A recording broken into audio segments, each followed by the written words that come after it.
बहुत स्वागत है भाई नॉन कोडर सक्सेस के एक और वीडियो में। तो आज भाई हम लोग पढ़ने वाले हैं break statement and continue statement. ठीक है। तो ये क्यों पढ़ने वाले हैं, क्योंकि अभी तक हमने भाई जो पढ़ा है, अभी हमने सारे लूप कंप्लीट किए हैं। अगर आपने वो वीडियो नहीं देखा है तो मैं कुछ वीडियो का लिंक आपको लास्ट वाले वीडियो का इसमें दे दूंगा आई बटन में। बाकी आप लूप्स पिछले इस वाली प्लेलिस्ट में आप देख सकते हैं, जावास्क्रिप्ट रोड मैप वाली में। और ये जो टॉपिक है ये बहुत ज़्यादा इम्पोर्टेंट टॉपिक है। अगर आप लूप पढ़ लिए हैं, अब लूप को कैसे आप कंट्रोल करेंगे अपने हिसाब से, ये उससे रिलेटेड है। ठीक है। तो चलते हैं, वीडियो को करते हैं फटाफट से स्टार्ट। तो मेरा नाम है भाई शुभम, मुझे है 8+ एक्सपीरियंस आईटी के अंदर। और अपने एक्सपीरियंस के बेसिस पे मैं आप लोगों को सिखाऊंगा भाई कोडिंग करना। और आप देख रहे हैं भाई मेरी जावा स्क्रिप्ट की रोड मैप। चलिए करते हैं फटाफट वीडियो को स्टार्ट, क्योंकि भाई ये है कोडिंग, कोई बच्चों का खेल नहीं है। और हाँ, जो भी भाई डॉक्यूमेंट मैं यूज़ करूँगा वो आपको डिस्क्रिप्शन में लिंक मिल जाएगा, आप वहाँ पे जाके आराम से पढ़ सकते हैं, एग्जांपल्स देख सकते हैं। सब कुछ डिटेल में वहाँ पे मैंने लिख के रखा हुआ है आपके लिए। ठीक है। तो टेंशन नहीं लेना है, आपको फोकस करना है समझने पे, क्योंकि समझना इम्पोर्टेंट है भाई। अगर आप समझ गए एक बार तो कोई भी लैंग्वेज आएगी, कोई भी चीज़ आएगा, आप वहाँ पे ये अप्लाई कर पाएंगे। अगर आप समझ नहीं पाए तो आपको रटना पड़ेगा, तो रटने वाला चीज़ भाई ज़्यादा दिन तक नहीं चलेगा। प्रोग्रामिंग में आपको समझना ही पड़ेगा, वही इम्पोर्टेंट है। चलो चलते हैं स्क्रीन पे, फटाफट देखते हैं हम लोग आगे क्या है ये ब्रेक और कंटिन्यू स्टेटमेंट। आइए तो हम लोग भाई चलते हैं ब्रेक स्टेटमेंट के बारे में पहले देखते हैं कि क्या होता है। इसको एकदम डिटेल में हम लोग समझते हैं। ठीक है, समझ की कोशिश करते हैं कि क्या है ये। ठीक है। इसमें दो चीज़ मैंने आपको जैसे बताया कि ब्रेक और कंटिन्यू है। तो पहले हम लोग ब्रेक स्टेटमेंट देखेंगे और उसके बाद हम लोग कंटिन्यू स्टेटमेंट देखेंगे। तो अगर मैं सिंपल टर्म में बताऊं कि ब्रेक स्टेटमेंट क्या होता है और कंटिन्यू स्टेटमेंट क्या होता है, तो ये है कि अगर आपका कोई ब्रेक स्टेटमेंट है, ब्रेक स्टेटमेंट का यूज़ तब होता है, मान लीजिए आप कोई लूप रन कर रहे हैं, बट ज़रूरी नहीं है कि आपने कोई लूप सेट किया है मान लो 10 बार चलने के लिए। ठीक है, एक से लेके 10 बार, 10 बार चलने के लिए। तो ज़रूरी नहीं है कि आपको 10 बार ही चलाना है। मान लीजिए आपके पास कोई कंडीशन है कि आप चाहते हो कि अगर 6 आता है, मान लो जब आपका लूप जो है 6वें नंबर पे है, और 6वें नंबर पर आपका लूप पहुंचता है, तो आप चाहते हो कि लूप ब्रेक कर जाए, मतलब लूप उसके आगे ना चले। ठीक है, अब ये आप कैसे करोगे अगर आपके पास ब्रेक नहीं होगा तो। ठीक है, तो वो ब्रेक जो है उसी के लिए यूज़ किया जाता है। और एक वर्ड में अगर कंटिन्यू स्टेटमेंट के बारे में बात करें, तो कंटिन्यू में क्या होता है कि मान लीजिए आप चाहते हैं कि एक 1 से 10 तक आपका लूप चल रहा है, तो आप चाहते हो कि सिर्फ आप इवन नंबर जो है, इवन नंबर के ऊपर ही लूप चलाना है, ऑड पे नहीं चलाना है। ठीक है, तो आप कैसे करोगे उस टाइम पे? तो अगर आप वहाँ पे कंटिन्यू स्टेटमेंट का यूज़ करोगे, आप जब भी आपका इटरेशन होगा, मान लो 1 आएगा, 2 आएगा, 3 आएगा, आप वहाँ पे अपना वो लॉजिक लगाओगे जिससे आप ये चेक कर सकते हो कि ये नंबर जो है ऑड है या इवन है। तो अगर नंबर ऑड है तब आप क्या कर सकते हो, स्टेटमेंट को कंटिन्यू स्टेटमेंट यूज़ करोगे, और उसके उससे क्या होगा, आपका जो करंट इटरेशन है वो स्किप हो जाएगा। तो आपको सिर्फ मिलेगा इवन इवन इवन नंबर्स। ठीक है, अगर ऑड नंबर होगा तो कंटिन्यू स्टेटमेंट से वो स्किप हो जाएगा। हम लोग इसको जब प्रैक्टिकल एग्जांपल में आपको दिखाएंगे तो आपको एकदम पूरी तरीके से क्लियर हो जाएगा। ठीक है, जैसा कि भाई हमने लास्ट चैप्टर में ऑलरेडी पढ़ा हुआ है, क्या बोलते हैं कि ब्रेक स्टेटमेंट हमने यूज़ किया था। किस में यूज़ किया था, अगर आपने मेरा ये फॉलो किया होगा प्लेलिस्ट, आपको पता होगा किस में हमने यूज़ किया। माल बताइए। स्विच स्टेटमेंट में मैंने आपको बताया था कि अगर आपका कोई भी कंडीशन मैच करता है स्विच स्टेटमेंट में, और अगर आप ब्रेक नहीं डालेंगे तो नेक्स्ट जो भी स्टेटमेंट होगा वो ऑलरेडी एग्जीक्यूट हो जाएगा। तो हमने वहाँ पे ब्रेक यूज़ किया था। ठीक है, तो चलिए हम लोग देखते हैं कुछ एग्जांपल ब्रेक स्टेटमेंट का। तो वही है, अगर आपको लूप से बाहर आना है, मतलब आपको लूप पूरी तरीके से एग्जिट कर देना है, तब आपको यूज़ करना है ब्रेक स्टेटमेंट। एग्जाम्पल से समझते हैं अच्छी तरीके से, तब आपको ठीक समझ है। आएगा। तो मैं पहले आपको ठीक मैं ये समझा देता हूँ, हमारे पास मैंने एक एग्जाम्पल यहाँ पे लिखा है, और उस एग्जाम्पल को पहले मैं वो कोड आपको समझा देता हूँ कि यहाँ पे मैं क्या कर रहा हूँ, क्या कोड, इस कोड का क्या मतलब है, ताकि आपको आसानी हो समझने में। ठीक है, देखिए, पहले तो मैंने एक वेरिएबल डिफाइन किया हुआ है टेक्स्ट। जिसके अंदर असाइन किया है ब्लैंक स्ट्रिंग, सिंपल, इसके अंदर कुछ नहीं है। फिर हमने लगाया है अपना फॉर लूप। फॉर लूप में आई डिफाइन किया हुआ है 0 और आई लेस देन 10 कंडीशन दिया है, और यहाँ पे आई प्लस प्लस कर रहे हैं। तो ये लूप जो चलेगा 10 से, जब तक ये कम रहेगा तब तक चलेगा, मतलब 9 बार चलेगा, 0 से लेके 9 बार, ठीक है। उसके बाद हमारे पास इस लूप के अंदर क्या है, लूप के अंदर अगर आप देखेंगे तो लूप के अंदर आपको है एक इफ़ कंडीशन है। इफ़ एल्स ऑलरेडी हमने बात किया हुआ है, और आपको ज़रूर पता होगा इफ़ एल्स कैसे यूज़ करते हैं। यहाँ पे देखिए एक इफ़ कंडीशन है, यहाँ पे क्या किया है, आई इक्वल टू 3 इक्वल टू दिया हुआ है, उसमें 3 दिया है कि अगर आई जो है जब 3 होगा, आई 3 होगा मतलब कब, यहाँ पे हमने 0 डाल दिया है तो ये 10, ये आई जो है 10 तक चलेगा, ठीक है। प्लस प्लस कर रहे हैं आई को, तो आई पहले बार चलेगा 0 होगा, दूसरी बार 1 होगा, 2 होगा, 3 होगा। तो जब ये 3 होगा तब हम लोग यहाँ पे क्या कर रहे हैं, ब्रेक स्टेटमेंट यूज़ किए हैं, और उसके बाद क्या होगा, ये कोड ब्रेक हो जाएगा। अगर ये 3 नहीं है, ठीक है, उसके पहले तक क्या होगा, वही जो हमने टेक्स्ट वेरिएबल यहाँ डिफाइन किया है, हम लोग उसमें क्या करें, प्लस इक्वल टू कर रहे हैं। प्लस इक्वल टू मतलब है कि इसी के अंदर में ये वाला जो स्ट्रिंग है उसको प्लस कर रहे हैं, बस, और कुछ नहीं। मतलब ये क्या है, द नंबर इज़ प्लस आई का जो वैल्यू होगा, और हम एक बी आर टैग यहाँ डाल रहे हैं। बी आर टैग का ज़रूरत नहीं है, इसको हटा देते हैं, ठीक है। मान लीजिए ये बिल्कुल ये ऐसा है, मतलब है कि जब आपका लूप इटरेट होगा तो जो करंट इटरेशन हो की वैल्यू होगी उसको हम लोग वो टेक्स्ट के अंदर प्लस कर रहे हैं, ताकि आपको पता चले कि ये लूप कितनी बार चला है, ठीक है, बस, और कुछ नहीं है इसका मतलब। तो अपना कोड बहुत सिंपल है। चलिए मैं आपको क्या करता हूँ, ये टेक्स्ट को प्रिंट करके देखते हैं इसका वैल्यू क्या आता है। अभी जैसा आप देख पा रहे होंगे यहाँ पे वैल्यू क्या आया है, जो टेक्स्ट का वैल्यू क्या है, the number is 1, the number is 0 1 2। इसके आगे क्यों नहीं आया, क्योंकि लूप तो ये 10 बार चलना है। समझ में क्या हुआ, जब फर्स्ट टाइम ये कोड चला यहाँ पे, ठीक है, फर्स्ट टाइम जब ये कोड चला होगा तो आई का वैल्यू क्या था, आई का वैल्यू 0 था। तब यहाँ पे क्या हुआ, 0 का आई का वैल्यू क्या था, और फिर ये आया द नंबर इज़ 0, इसके अंदर प्लस हो गया, ठीक है। चलो मैं आपको इसको कंसोल करके दिखाता हूँ, तब आपको अच्छे से समझ आएगा। चलो हम लोग क्या करते हैं, देखिए अब हम लोग का कोड ये कुछ इस तरह का हो गया। अब देखिए, ठीक है, पहली बार लूप चला, आई का वैल्यू हमने 0 दिया है, ठीक है। अंदर आया कंट्रोल, यहाँ पे आया इस लाइन पे, यहाँ पे आया कंसोल, प्रिंट हुआ 0। फिर यहाँ गया, एक कंडीशन चेक करेगा, आई इक्वल टू 3 मैच करेगा, नहीं करेगा क्योंकि 0 है, ये इसको स्किप किया। फिर नीचे आया, द नंबर इज़ आई, हमने जो 0 था ये टेक्स्ट में प्लस कर दिया और उसको प्रिंट कर दिया, क्या आया, द नंबर इज़ 0। फिर ये वापस लूप चला, आई प्लस प्लस हुआ, वापस आई चला, यहाँ आई का वैल्यू 0 था, 1 हो गया, यहाँ पे 1 आया। फिर ये यहाँ आया, यहाँ चेक किया कि भाई आई इक्वल टू 3 है, नहीं, ये नहीं पास हुआ, ये फिर स्किप हो गया। फिर ये यहाँ आया, द नंबर इज़ 1, तो हमने ऑलरेडी पहले ये नंबर इज़ 0 प्लस किया था टेक्स्ट के अंदर, फिर हमने प्लस प्लस इक्वल टू कर दिया, उसी के अंदर वापस से दूसरा वैल्यू प्लस कर दिया। तो जो फिर दूसरी बार में क्या हुआ, 1 प्रिंट हो गया, या नंबर इज़ 0 और नंबर इज़ 1 आ गया। अब फिर तीसरी बार चलेगा, आई प्लस प्लस हुआ, आई का वैल्यू 2 हो गया, और वापस से हमने 1 2 पहले ही प्लस किया था, 2 को भी प्लस कर लिया।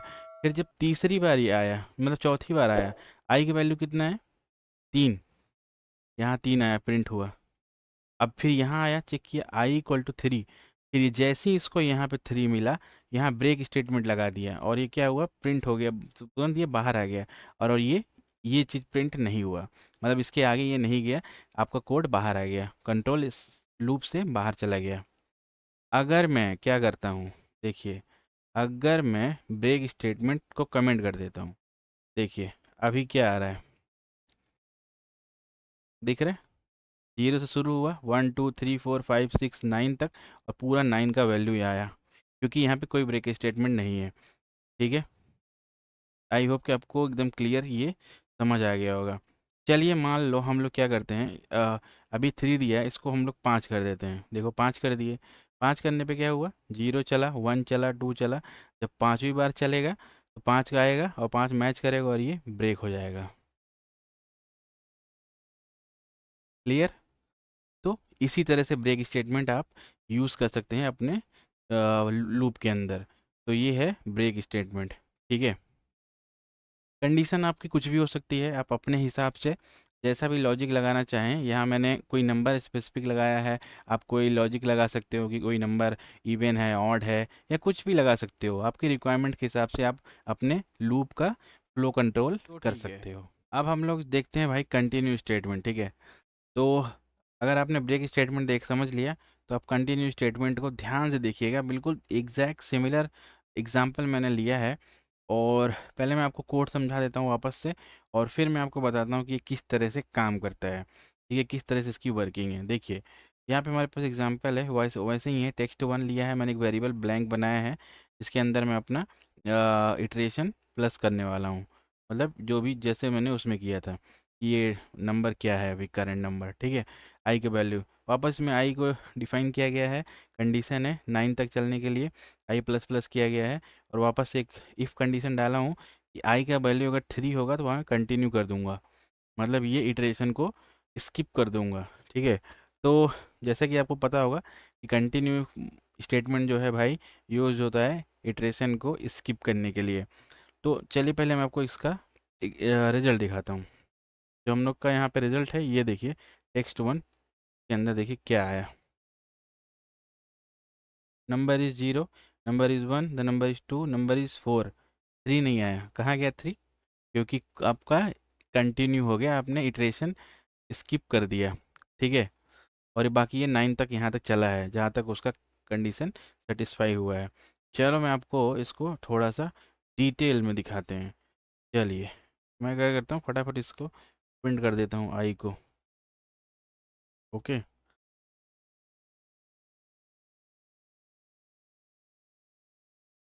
ओके, चलो हम लोग इसको थोड़ा सा एक एक इटरेशन समझने की कोशिश करते हैं। अब देखिए, अब देखिए, मैंने आई प्रिंट कर दिया है और टेक्स्ट वन प्रिंट कर दिया है। फर्स्ट टाइम लूप चला, आई का वैल्यू क्या था? जीरो। ये आया यहाँ पे, जीरो प्रिंट हुआ, द नंबर इज़ जीरो। फिर यहाँ पे आया, इफ़ कंडीशन चेक किया, आई इक्वल टू थ्री है क्या? नहीं है, क्योंकि आई जीरो है। फिर यहाँ पे आया, the number is I plus हो गया इसमें, नंबर इज़ में, और वही टेक्स्ट के अंदर मैंने प्लस कर दिया, और फिर मैंने प्रिंट कर दिया, तो नंबर इज़ जीरो आ गया, क्योंकि ये पहली बार में ब्लैंक था। फिर दूसरी बार चला, आई की वैल्यू क्या है? अब क्या हो गई? वन। ठीक है, फिर ये कंडीशन चेक हुआ, नहीं किया क्योंकि दो है, मतलब वन है। फिर यहाँ पे number is zero, number is one. फिर तीसरी बार चलेगा, अब यहाँ पे अब इस टाइम पे दो है वैल्यू, यहाँ दो प्रिंट हुआ आई का वैल्यू। फिर यहाँ चेक हुआ, आई इक्वल टू थ्री है, नहीं है।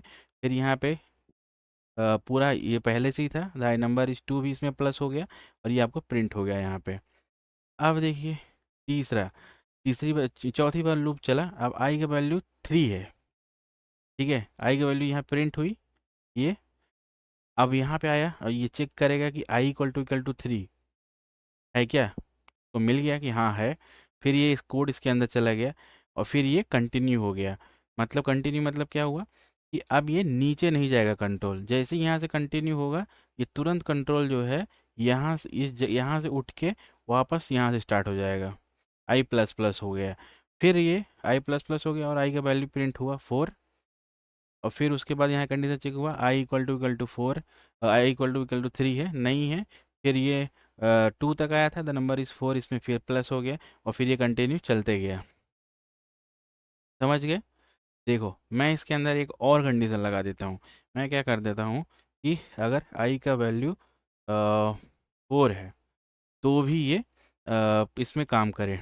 ठीक है, तो भी मुझे इटरेशन स्किप करना है। देखो, फिर वैसे ही वन जीरो चला, वन चला, टू चला, फिर यहाँ थ्री आया। थ्री जब आया आई का वैल्यू, तो यहाँ पे अंदर आया और ये कंटिन्यू हो गया, और कंट्रोल यहाँ नहीं जाएगा, कंट्रोल यहाँ से सीधा यहाँ चला जाएगा आई प्लस प्लस पे। फिर आई प्लस प्लस हुआ, फिर कंसोल यहाँ हुआ फोर, यहाँ जैसे कि दिख रहा है आपको फोर। और फिर यहाँ आया, देखा एक और कंडीशन में फोर के लिए भी लिखा दिया मैंने कि फोर आएगा तो भी मुझे कंटिन्यू कर देना है। तो ये भी कंटिन्यू हो गया, क्योंकि ये भी देखिए नीचे यहाँ कुछ प्रिंट नहीं हुआ, यहाँ नहीं गया, कंट्रोल यहाँ से सीधा यहाँ आई पे चला गया। और फिर अगला वैल्यू आया पाँच। और फिर यहाँ पे कंडीशन सेटिस्फाई नहीं करेगा तो इफ एग्जीक्यूट नहीं होगा, और यहाँ नीचे आया और ये फिर यहाँ पे प्रिंट हुआ कि 1 0 1, the number is 2, the number is 5। 3 4 skip हो गया क्योंकि मैं 3 4 के लिए यहाँ पे कंटिन्यू कर दिया है। ठीक है, समझ आया? मैंने आपको एक एक स्टेप बताया है कि किस तरह से हुआ है, और आई होप कि भाई आपको ज़रूर समझ आया होगा। ठीक है, तो बहुत इंपॉर्टेंट है कि बहुत अच्छी सी तरीके से आपको समझना है। अगर आपको नहीं समझ आया तो एक बार आप और देखिएगा, ज़रूर आपको समझ आ जाएगा। तो ये है ब्रेक और कंटिन्यू स्टेटमेंट। अभी इसमें एक और चीज़ होता है, एंड एक और होता है जावास्क्रिप्ट लेबल्स करके होता है। इसके अंदर क्या होता है कि आप लिस्ट वैल्यूज़ में भी आप लूप, ये break statement and continue statement use कर सकते हैं। जैसे कि मान लीजिए आपके पास एक एरे है और आपने वापस एक वेरिएबल डिफाइन किया हुआ है, और इसमें मैंने एक लिस्ट बनाया हुआ है। ठीक है, लिस्ट ऐसा ऑब्जेक्ट जैसा, और इसमें भी देखो यहाँ पे प्लस कर रहे हैं। पहली बार कार का वैल्यू 1 2 BMW वोल्वो, और फिर मैंने यहाँ ब्रेक लिस्ट कर दिया है। तो इसको कर देंगे ठीक तो है। क्या होगा, देखो इसमें भी देखो क्या हुआ कि अगर आप वहाँ बीच में वो कर दोगे तो देखो यहाँ पे क्या किया मैंने, वही है, मैंने इसको इसको प्लस किया है, कार का 0 इंडेक्स 1 इंडेक्स, इसको प्लस कर दिया। ये लिस्ट का वैल्यू यहाँ पे मैनुअली दिया हुआ है, लूप नहीं लगाया, मैनुअली इस तरह की लिस्ट बना के उसमें ब्रेक और कंटिन्यू लगाया। ज़रूरत नहीं पड़ती है इतना ज़्यादा, बट मगर आपको ज़रूरत पड़ती है तो आप इस तरह से भी यूज़ कर सकते हो। देखो ये आगे नहीं गया, यहाँ आगे जो 2 और 3 का वैल्यू था ये प्लस नहीं हुआ है। ठीक है, तो यही है ब्रेक और कंटिन्यू स्टेटमेंट, और इसमें मैंने मोस्टली हर चीज़ कवर कर दी है जो भी इसमें भाई होता है, जो भी जिस तरह से भी आपको इसको यूज़ करना है।